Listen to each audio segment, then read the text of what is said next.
Get pucked. Hello, welcome into the Get Pucked podcast. I'm Dave Trentadue. That's Vito. That's Matt. I don't know. There's too many people on the screen now. And we have a special guest today. His name is Matt Ohayon from TSN 690. Hey, Matt, how's it going? I'm good, guys. How are you guys? Thanks for having me. Pretty good, man. Thanks for being Fantastic. here. Welcome to the Get Pucked podcast. We have too many Matts now, or we've passed our Matt quota, so eventually we're gonna have to deal with that. But for now, thanks for coming on. What have you been up to? What do you do these days? You're at TSN 690. You're doing all sorts of things. You're all over the place.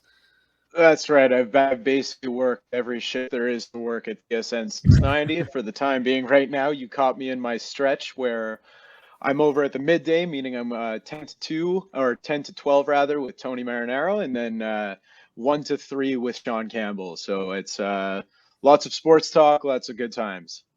Sweet. All right. And just before we get started, we're just going to announce we have a little giveaway to do for our listeners. We'll be giving away a real, authentic Montreal Canadiens jersey. Any name you want. We'll put the name and the number on in the back. All you got to do is you got to subscribe to us on YouTube and you got to like us on Facebook. That's pretty much it. Those two things. If you want to share it, if you want to do anything else, those will count more. And then you're entered into the contest and we will be giving away. You could put a Caulfield on there. You could put a Suzuki. You could put any player you want. And we'll be doing that probably towards the end of April will be the actual giveaway date, or May 1st or whatever. We'll pick a day. But we'll put the contest rules on our Facebook page. So that's it. You can also find the details on Instagram as well, since it'll be cross-posted. But you want to follow. You're going to want to follow on Facebook and not like, because there's no like button anymore. That's true. Right. I'm stuck in the past. All right. All right. So guys, let's get down to Habs talk. That's what this podcast is about. If what we hear about the Habs, the Habs are, they're ever since the hiring of Marty St. Louis and they seem to have turned the page. And if what we're hearing is true about them perhaps being players come free agency time, how far do you guys think? And we'll start with you, Matt Ohayon. How far do you guys think the Habs are from, first off, making the playoffs, being playoff contenders, and then being actual Stanley Cup contenders? Because they have a core in place. And are they as far as we perhaps thought? Right. I think the thing we have to keep in mind, because they're playing well, which is the big buzz is that they're playing well, but they're not winning games, which is the ideal situation for the Habs going into this year's draft. I think they're going to stay the course no matter what happens in free agency. They might try to be big players and try to get those guys on board, veterans, to come in and maybe expedite the process a little bit. But I think from what I see, they like that they're kind of playing stress-free hockey, in the sense that they say that the NHL is not the developmental league, but you see guys like Justin Barron, guys like Jordan Harris and Jesse Ylonen, just to name a few, that are playing really, really well at the NHL level. But by the same time, they're playing kind of with house money. So I think they want to stay that course and have maybe another season or two like that. So maybe 2-3 years away from being contenders, which isn't that long, right? I mean, when Bergevin was the man in charge, it was, right when he got fired, we're like, oh my God, it's going to be 5 years till we see anything from this team. But I don't think that's the case. I think they could be 2-3 years off. But Matt, do you think you see the team now? They had a lot of injuries this year. They had a lot of COVID issues, all sorts of things. Do you think that they could surprise some teams with just a few key free agent acquisitions, or do you think they're not going to contend and that's it? You just focus on the 2-3 years down the road. Well, it really depends on what they get, right? I mean, are they gonna determine that Justin Barron is an everyday NHL defenseman, or do they want him back in Laval? Jordan Harris seems like he's here to stay, be it here or in Laval. I think the biggest thing is the key is Romanov, right? Because he, to me at least, is not going to be that number one guy as well as he's been playing, because he's just missing that offensive flair. That's not a part of his game, and that's not a knock against him. It's just not something he excels at. So what I think is, if they could somehow swing a number one defenseman, obviously the hot name out there is Chris Letang. That could really expedite a process, and maybe they just have one more season of struggles before they really get going and they're able to push that top four of Toronto, Tampa Bay, Boston, and Florida.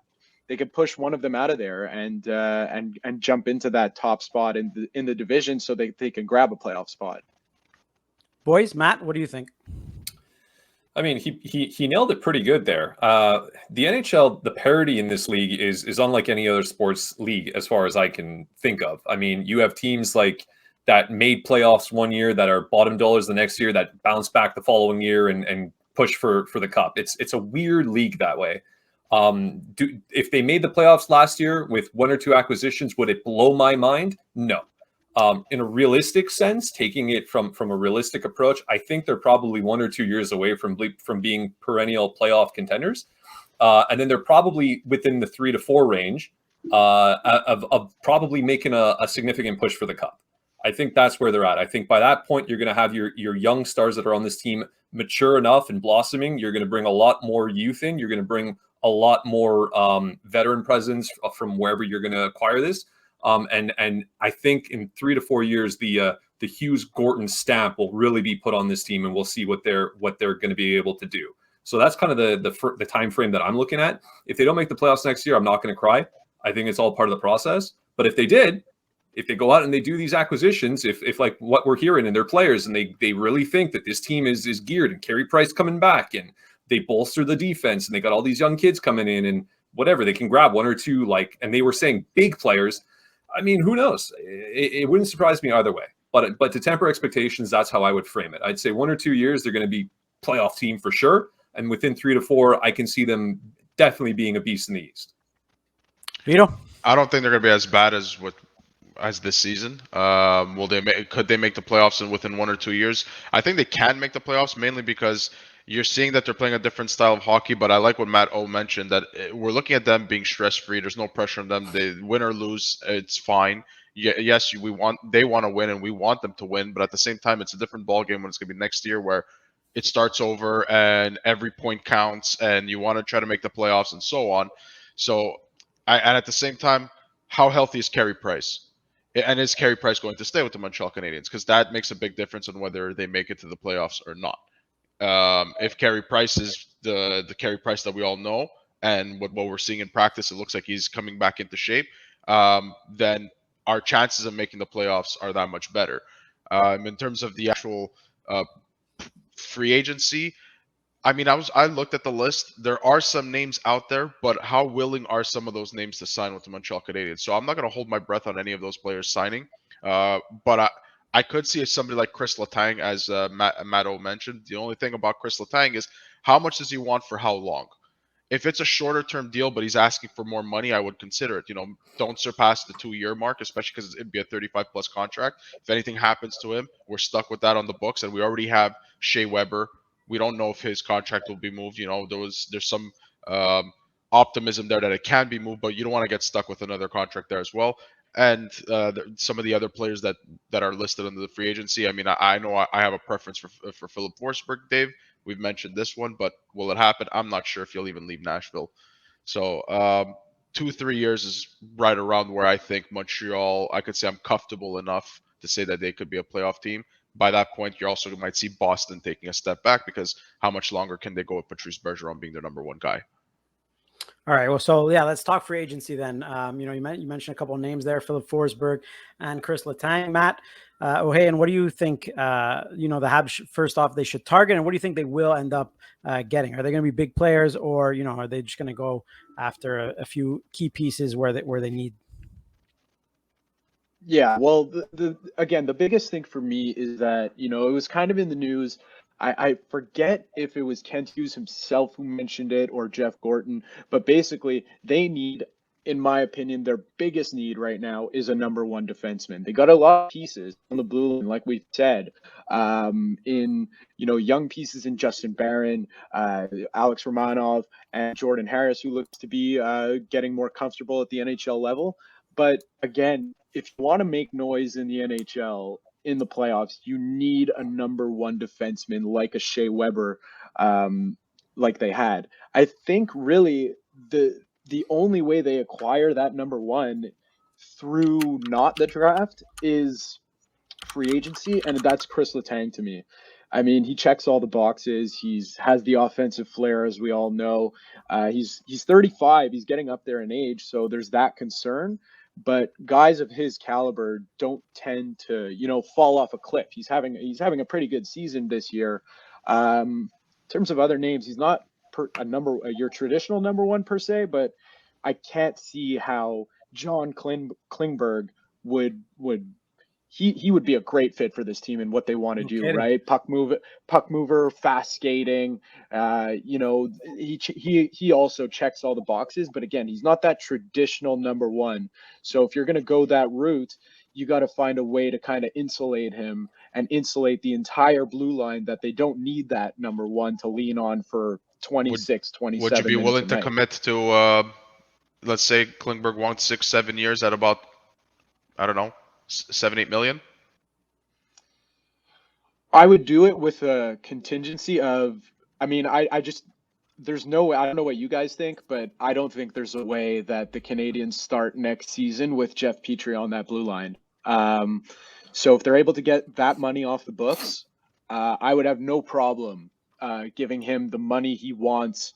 And frankly, he deserves, because he's got the offensive flair, and that's what this team needs on the back end. So I guess with the caveat of getting Jeff Petrie off the books, I would have no issues with that. I think it's a no-brainer. Jeff Petrie comes off the books, and I think that they have to throw a lot of money at John Klingberg, first to get him here, and second, I just think that he fits so perfectly into what I think the Canadiens need, for sure. Matt, what are you thinking in terms of? I mean, all the names that I had written down a little bit here, you guys named them all. It's fantastic. So we're all kind of on the same page. For the Letang thing, I personally think he's a little too old. I think he'd be fantastic. I understand that he's putting up a banner year, but like these guys, when you get 35, 36, 37, it's a matter of time. They step on the ice and they're old overnight. If he's prepared to take a sweetheart deal and end the career as a Canadian, fine. But if he's asking for the big money, well, if you're going to be paying him $6 million, I think your money is better spent elsewhere. If he wants to do like a 2-year deal and like, I don't know, 4.5, like really like something, like he wouldn't do it, because I think other teams would pay him what he's asking for. I just don't think the Habs are in the right place now. They're not pushing for a cup today where you bring him in. You're not getting Letang for less than what Jeff Petrie's contract is in terms of dollars. It's going to be at least a 6.25 million. Well, then I prefer to allocate the money elsewhere. And frankly, Klingberg is exactly who I'd go for. Now, whether he wants to come here, how you get him here is a whole other story. I do think Petrie's money is coming off the books, so there's a big chunk of it that goes towards his salary. And then you fill in the rest with what you need. And he is your de facto number one, and hopefully he can round out the game and figure it out so that he is a bona fide one, and not just a really highly offensive skilled defenseman who would fit the play style perfectly. But that's if you're targeting like organizational need in the free agency. I heard they want superstar names as well, right? You've got Giroux's name out there was one that was very commonly being told. Now, I don't think Giroux's coming. Bergeron, another one. I definitely don't see that one happening. But names that are out there, the one that you had named, Philip Forsberg, would be the one I'd target first, if possible. Again, I don't see him leaving, but if they're going big name hunting, why not? And then after him, and since you're going big name hunting, you call him, you see if Johnny Hockey's interested, you give him a ring. Yeah, why not? You're talking about a significant raise to get. Yeah. It's a lot of money. But if you're going to make the calls, make the calls. And if those calls are not the ones that you're going to make, and you want to be a little bit more realistic, although albeit not that much, because I think he's going to get paid, I'd give Kadri a call too. I'd give him a ring. And see what's up. Yeah, Kadri, I think, has priced himself out of the market a little bit for the Canadiens. Yeah, in terms of if he comes down to a reasonable number, yeah. But I mean, we've talked about it before. Everybody talks about a top line, right? And that's what the Canadiens are lacking, a top line. How Johnny Hockey, Caulfield, and Suzuki, how's that for a top line going forward? I think that would be absolutely a little short. The shortest top line in the NHL, my friend. The way they play and the way that the league is. You can't hit what you can't see, baby. That's the key. They'd be so small, so fast. It'd be perfect. just talking about free agency, do you guys think like Marty St. Louis being hired, do you think that will take a little bit away of the stigma that surrounds the Canadians in terms of signing here because of the taxes, because of the whatever you want to talk about, the language situation, the media situation, playing in Canada now with the pandemic? Do you guys think that Marty St. Louis hire a little bit offsets that, or do you think at the end of the day, man, a coach's not going to really make that difference for most I players? think the entire administration change is going to change that for everybody across the league. You have Vinny LeCavalier there. You got Kent Hughes, who players do know, other teams know, and whatever. They have nothing but good things to say about him. Then Marty St. Louis. What can you say? It's every short player who's ever been challenged and been told that they're never going to make the NHL. He's literally the story to tell you that, hey, you can make it. Look what I've done. So I mean, you're already seeing what the kind of effect he's having on Cole Caulfield and to a lesser degree Suzuki and so on. So yeah, I think it helps, but at the same time, you have a certain group of players that are going to also factor in all the money and be like, no, I want to get paid. I don't want to lose money due to taxes. I don't want the Montreal pressure, whether Marty St. Louis is there or not. So it's for them to identify who those players are and who are the ones that would want to come to play for Montreal. But I do think we're in a different situation than we were a couple of years ago. That's for sure. Matty, Ohayon?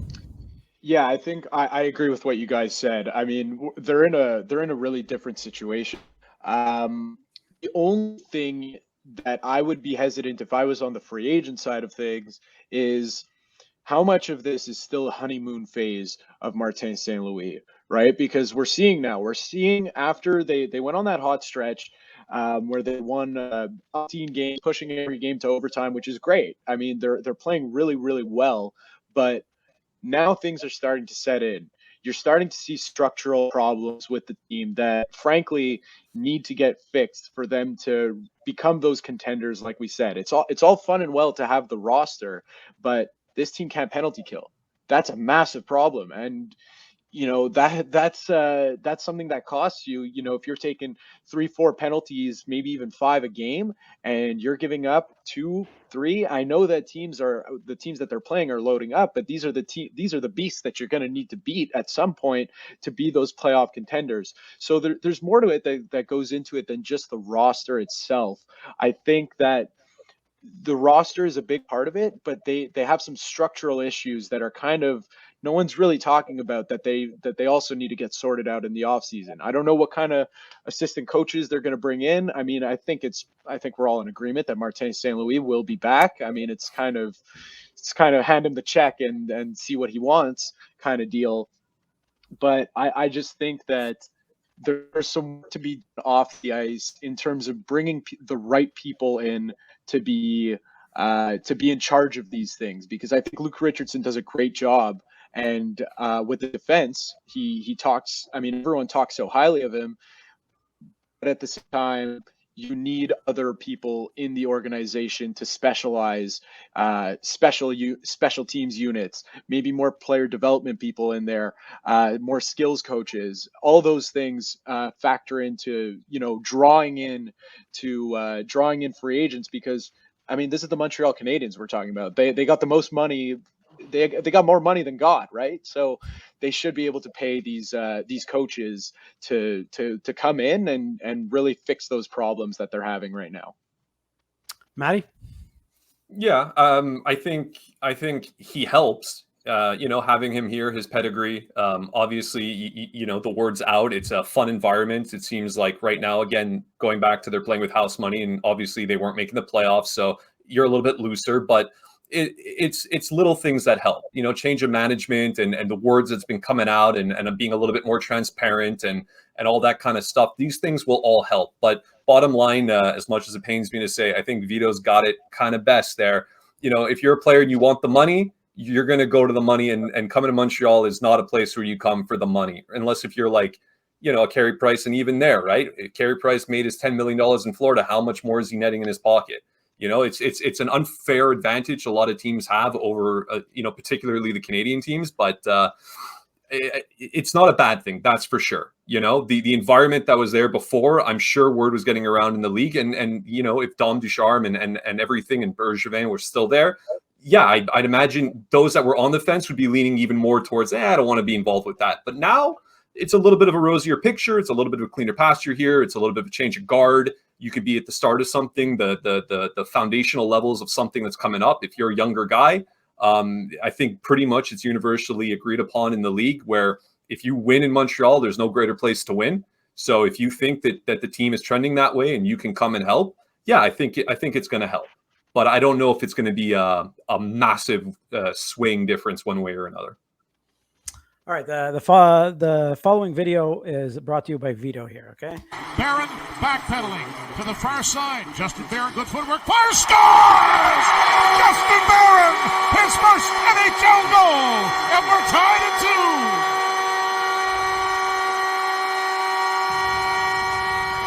What a moment for Justin Barron. Well, you can see he's getting more confident as That was a Vito special. Vito, go ahead. I know you were a big fan of that goal, so listen. The kid got his first goal. So my question to you guys: I know it's a small sample size for those who have watched Justin Barron with the Montreal Canadiens, and for those who have watched Justin Barron in the juniors and all that, it's a different story. But in this small sample size, when you're looking at him and you watch him play and you watch the way he moves and you see that edge work, how he plays that blue line. What's a comparable for you when you're looking at his style of play? Who would you compare him to as a current NHL player, even a past NHL player if you want to bring one in, just on a low end, and if he were to hit a ceiling?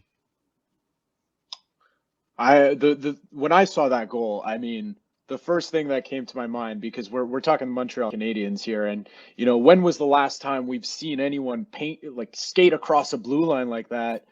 In terms of skating ability, I don't know about offensive ability. The thing that stuck out to me right away was PK Subban. I mean, 100%. Yeah, give that man the star. That is the correct answer.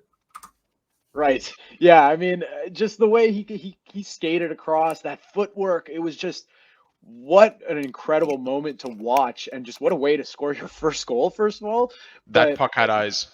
That's it. I mean, but just the way he was moving reminded me so much of watching PK Subban in warmups and that crazy footwork he would show off. Just that's what sticks out to me the most. Matty? Yeah, it's 100%. You saw it immediately. You can close your eyes. You can see 76 doing the exact same movement across the ice. Big boomer shot. That's what it looked like to me. Like, not to say he's going to be PK, not to say that he's going to have the same type of career as PK, any shape or form, but in that instance, on that one play, it was like you could have just picked one or two and transported them in the other body, and it was the same kind of play. It was fantastic. Is there a player outside of the Montreal Canadiens that so far he reminds you of, or you feel like he has a potential to be said player? Honestly, to be fair, I don't know the player well enough to make that kind of call yet. I only know what I've seen in the couple games that he's been here. And of course the reading that I've done from other people that have watched him in the juniors, which frankly I haven't. So the book is still out for me to say who I can compare him to. But I mean, from what I've seen so far, this is a kid who has tremendous amount of talent, who I think whether he's going to make the team next year or not is still kind of up for debate, but will he be an NHL defenseman? Without a shadow of a doubt. All right, I hate comparing players to players, because to me it's everyone's individual. I don't like it. I get the PK Subban thing. I've heard a lot of stuff on Twitter. I want Vito. What's your answer? Let's get that out of the way. Vito, what do you think? His ceiling, I think his max. If he hit his full potential, he could, to me, maybe like a Charlie McAvoy from Boston. If he doesn't hit his ceiling, I see a lot of maybe a bit of a Noah Hannafin in him too. All right, interesting. All right, so let's stick with the defense. All right, I'll name you a few players. All right, I'm going to name you. So you got Justin Barron, you got Jordan Harris, you got Kaiden Guhle, you got Mattias Norlinder. Who do you guys see out of those guys starting the season with the Canadiens next season? Matt?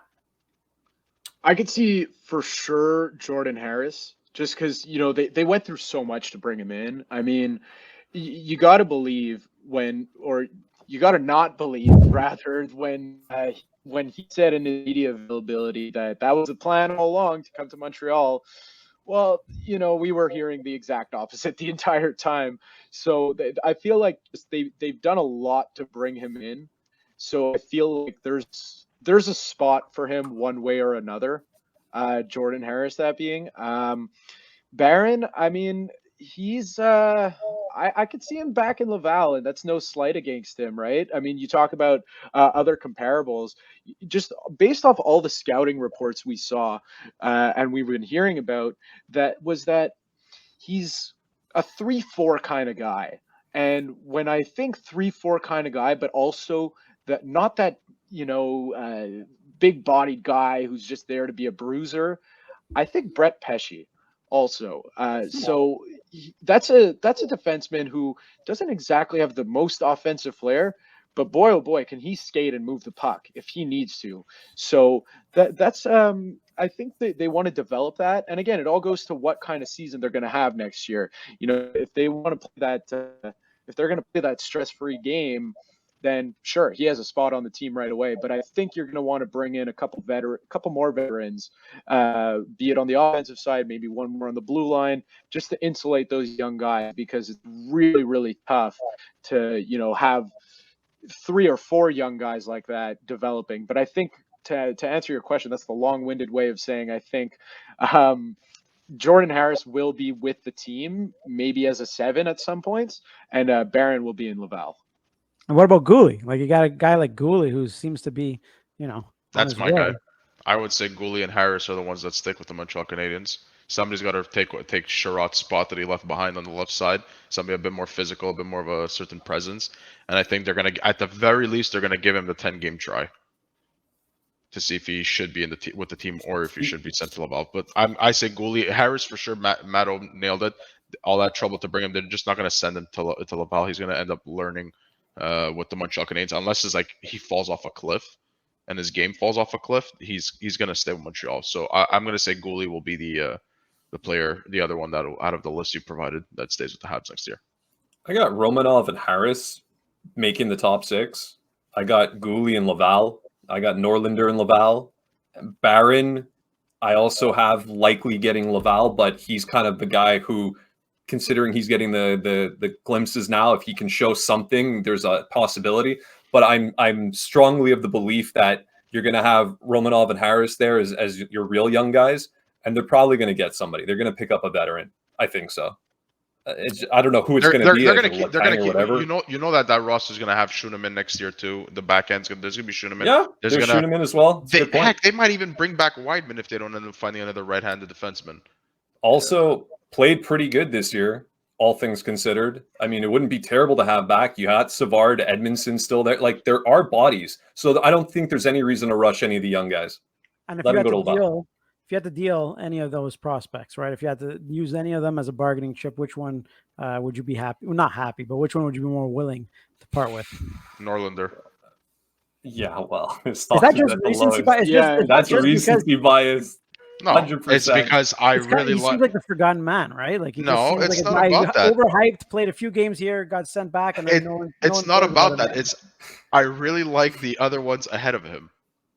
Interesting. And there's also other defensemen that are in the pipeline that are coming too. You have Struble, you have Arbor Zakaj. You have there's other ones. So I would say Norlinder, especially if you plan on bringing in a puck moving defenseman, or if you have other defensemen that can do what Norlinder is going to do, and it's going to take him a few more years.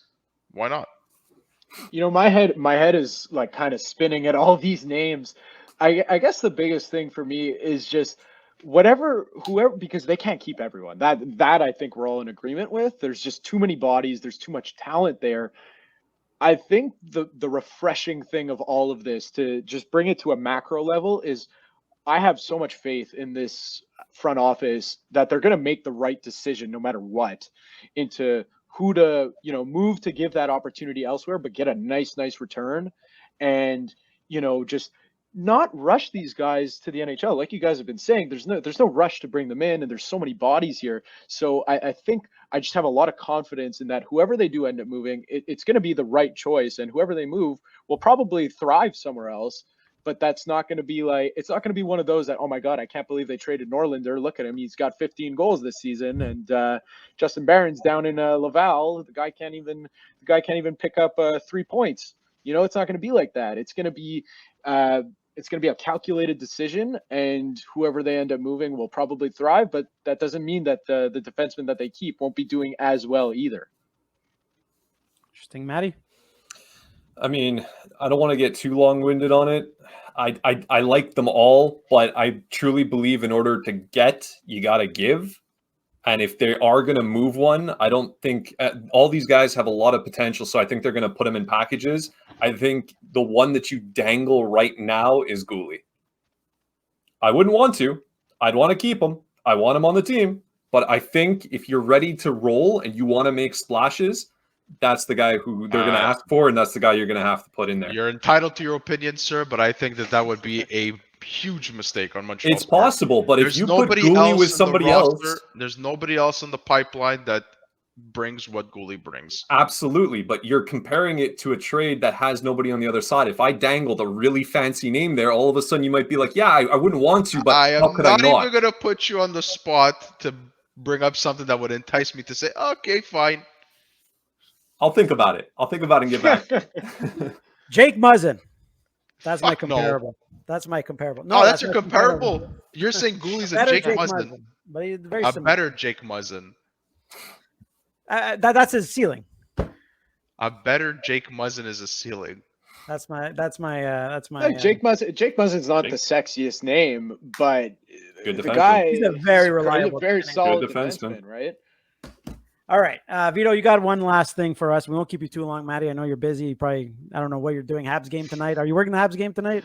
No. I got I'm running over to the gym after this. You guys got me home. You broke my routine, but for you guys, it's worth it. Nah, Appreciate it, dude. What a sweetheart. So, like last time, this is not a hockey question. This is a food-based question. If My you favorite. had your favorite, huh? If you can pick one meal to eat every day for the rest of your life, or one food type, what would it be? Oh god. Well, food type or meal? We'll go meal. Okay, a specific Yeah. meal. Yeah. One specific meal. Every day for the rest of your life. That's it. There's no food. Every other type of food does not exist anymore. All It's just right. this. That's an easy one for me. It'd be steak, and you can't get tired of steak and baked I love potato, a good steak. I love a good steak, steak. baked potato, and some Listen, vegetables. That'd be mine. Maybe I'm just taking this too seriously, but you're gonna die if you just eat red meat for the rest of your life. You only live once, Matty, right, man? You don't got long left before the gout sets in, and then like You gotta not pick good. one, Matto. You gotta pick one. oh man, that's tough. One meal for the rest of my life. Oh god, it's like if all things being equal, I would. Don't need any other vitamins. I could take supplements and survive. Let's off of assume. that. Let's assume. Yeah, let's assume because I did that very literally. I'll go with man. It's got to be 2 hot dogs, poutine, Diet Coke, right? I mean, come on. Oh, Wow, Come on, Diet that's I'll Coke. never get tired of that. that's a good one. Yeah. You- Listen, you gotta save the calories somewhere. Yeah, I guess. All right. Yeah, after eating God. 2 hot dogs and a poutine. Okay. Matt, I don't know. I don't know. I mean, the steak's a good one. The 2 steamies and a poutine is also fantastic. I mean, you're beef assuming has that's got to from be in Belt there. Pros. You're assuming that that's from Belt Pros. Well, yeah, sort of. Okay. All right. But I mean, I don't know, man. That is a really tough one. But I think deep down, I'm gonna go off the board. I would think, there's a and board. go back to there's a board. Salad. No, get out of here with your salad. No, I'm gonna go to a favorite of mine growing up, and it was schnitzel, Nice. All chicken right. schnitzel. Yep, Yeah, I a wanna little change- breaded I wanna chicken change there. My answer actually. Now that I have time to think Yeah. about it. I've known you for over a decade, and I never thought that that's what you'd fucking say. Never. Well, you make me pick one thing. Anyways, for me, One thing. Where's the best schnitzel you've ever had? Oh, it's home cooked, baby. Home All cooked. right. Yeah, Mom's that's recipe. the way to You're go. That's tasked that's with the only way bringing to it- go. That's your task to bringing it to us next time we all see each You other. got it. You All got right. it. yeah, you Yeah. go and ask Mama Mandel. We want some schnitzel. Should be more than happy. The right answer, guys, is a burger, a real good, not a McD's burger. I'm talking about one of those like awesome big ass burgers that have everything in it and all the lettuce, the tomato. You got all the veggies into it. You got all of it that you need. The sauces at the same time. Burger. All right. It's essentially, I mean, you slap some lettuce, tomato, onion, pickle on that. It's basically a salad at that point. So it's all good. So I you get heard it everything, here. Matty. Vito That's all you picked have to say. salad as his only meal. All right. I picked burger. I mean, you can't go wrong with any of those picks. They're fantastic. They are. All right, gentlemen. Oh, Thank you very Dave, much, we Matt, lost for coming on with us. Okay. Oh, can you hear me now? Nope.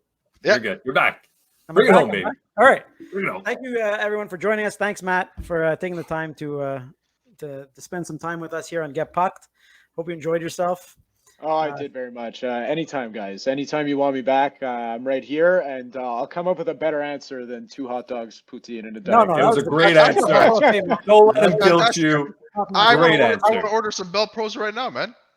I just want to remind everyone we're doing a giveaway, Habs jersey, real authentic, none of that fake stuff, a real authentic jersey with any player you want on it. So anything at all, any name, any number, you can, all you got to do, like us on, subscribe. Sorry. Follow us on Facebook, Instagram, and subscribe. The most important part is to subscribe on YouTube and share it with your friends. Tell all your friends, family about it. And that's it. That's it. Well, and look for the details of the rules of the giveaway. Yeah, of course. It'll be attached to this post, to this episode probably. So thanks for joining us, everyone. Thanks, Maddie. And we'll see you all soon. That was Get Pucked.